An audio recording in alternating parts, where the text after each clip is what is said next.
नमस्कार, प्रणाम मेरे प्यारे विद्यार्थियों। आज मैं उपस्थित हुई हूँ कुछ वास्तविक समस्या को लेकर के, जो आप विद्यार्थियों के बीच ही उत्पन्न हुआ है। एक केस मेरे डिपार्टमेंट में आया जिसमें 2 विद्यार्थी थे और समस्या ये थी कि एक विद्यार्थी मुझसे शिकायत कर रहा है कि दूसरा जो विद्यार्थी है वो उसकी बातें नहीं सुनता और जब बात बताने की कोशिश की जाती है तो वह उसके फ़ोन को ब्लॉक कर देता है।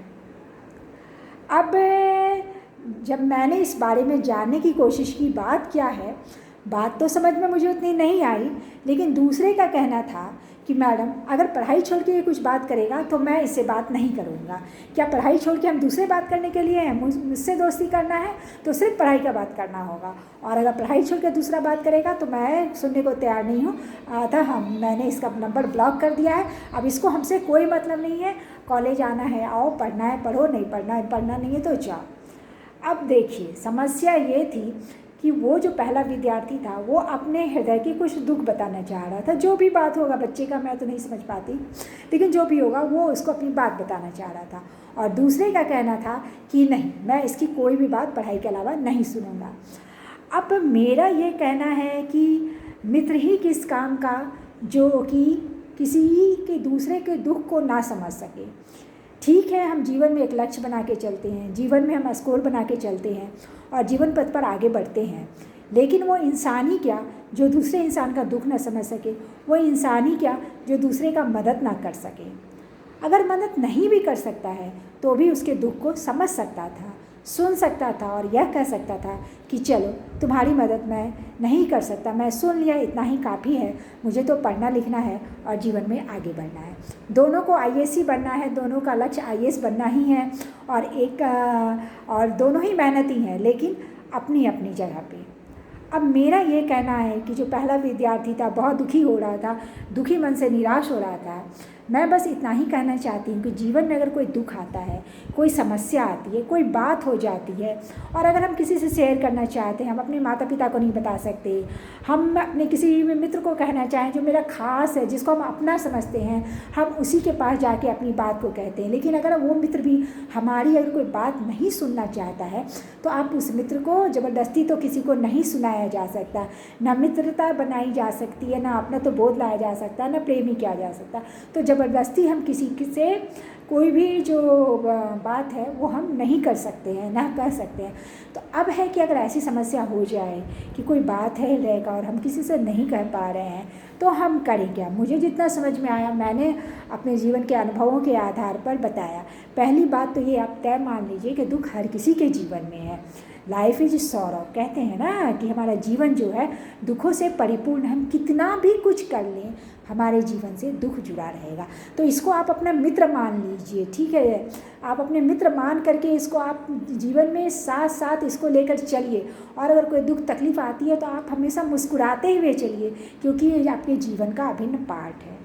अब है कि कोई बात शेयर करना चाह रहे हैं, कोई सुनने वाला नहीं है, हम किसी को बताना चाहते हैं लेकिन कोई भी नहीं मिल रहा है कि जिसको हम अपनी हृदय की बात बता दें, चाहे हमने सही किया या हमने गलती कर लिया, हमसे भूल हो गई है, होते ही रहता है, किसी से भी भूल होता है, मुझसे भी भूल हो जाती है।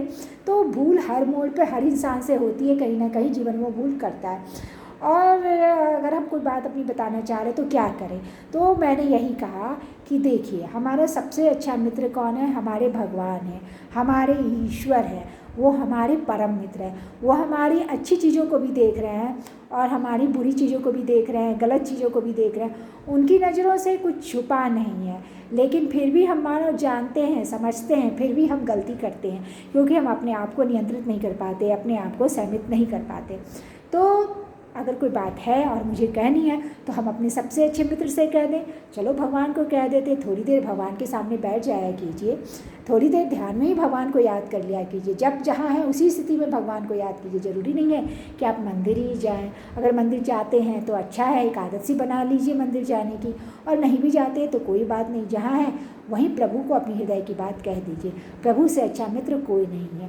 धीरे धीरे आप महसूस करेंगे कि आपको शांति मिल रही है, और आपने कुछ गलती कर लिया है या कुछ भी बात है तो जो जीवन में मिला, एक मान कर चलिए कि जो जीवन में हो रहा है वही सही है और भगवान हमको वही दे रहे हैं जो कि हमारे लिए सही है, हमारे लिए उचित है। और कुछ अगर नहीं मिला है तो ठीक है, वो हमारे जीवन के लिए बेहतर नहीं है, वो अच्छा नहीं है, तो इसलिए हमको नहीं मिला तो नहीं मिला। और अगर हम कुछ गलती करते हैं तो उसकी दंड तो सज़ा मिलती ही मिलती है, वो तो हर किसी के लिए होता है। तो निश्चित रूप से हमको हर किसी चीज़ सोच के तैयार तो रहना ही होगा। फिर भी हमारा ह्यूमन नेचर ऐसा है, फिर भी सब सोच के भी हम गलती करते हैं, चाहे वो साधु हो, सन्यासी हो, कोई भी व्यक्ति हो, कहीं ना कहीं कभी ना कभी गलती करता है।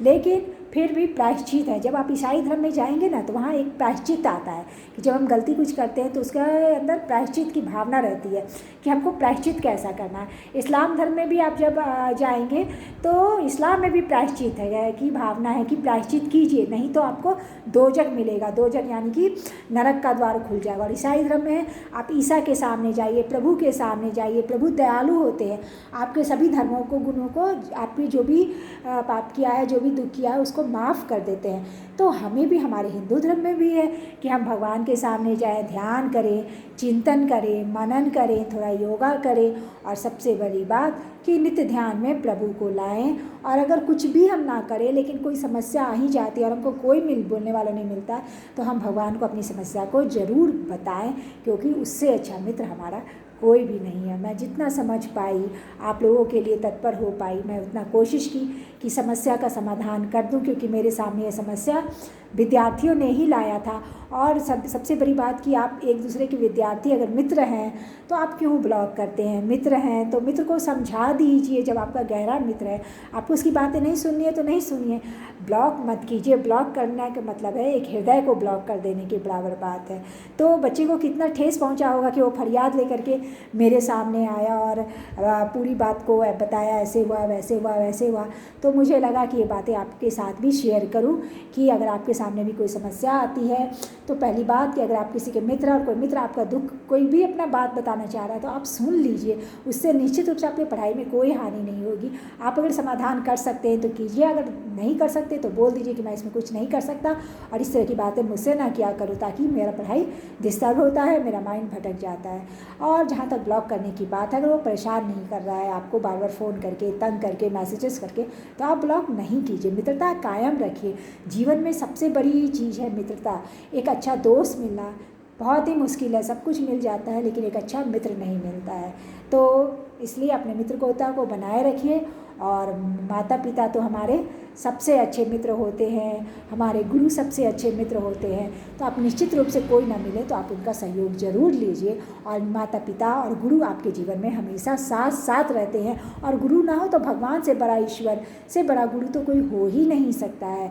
आप अपनी जो भी बातें हैं ईश्वर को कह दीजिए और मन को शांत रखिए, खुश रहिए। याद रखिए कि दुख वही जिससे हम जीवन में आगे बढ़ें, जो जीवन में आगे ले जाए, दुख वही अच्छा। जो जीवन में आपको गिरा दे वो दुख अच्छा नहीं होता है। आप जीवन में गिरिए मत। दुख आए तो आप उसको चैलेंज के रूप में लेके आप दुगना तिगुना काम कीजिए, इन्वॉल्व हो जाइए, बिजी हो जाइए, मन को पूरा बिजी कर दीजिए, आप उसी में सुख पा जाएंगे। इसलिए दुख आए तो आपको नकारात्मक नहीं होना है, नीचे नहीं जाना, आपको अपना झंडा ऊंचा ऊंचा ऊंचा ही लहराना है और आगे ही बढ़ते जाना है। तो मैं यही इसी शुभकामना के साथ अपने वाचन को समाप्त करती हूँ। और निश्चित रूप से आप दुखों से उबरिए, बाहर आइए, उसको चैलेंज के रूप में लीजिए, आगे बढ़िए जीवन में हर मोड़ पे आगे बढ़िए। जो भी बात है, ईश्वर से बड़ा कोई मित्र नहीं। ईश्वर से प्रेम कीजिए, ईश्वर से सब कुछ कीजिए, प्रेम भावना रखिए ईश्वर के प्रति, बस वो आपके अपने हैं और आप उनके हैं। चलिए, इसी शुभकामनाओं के साथ मैं अपनी बात को विराम देती हूँ। धन्यवाद।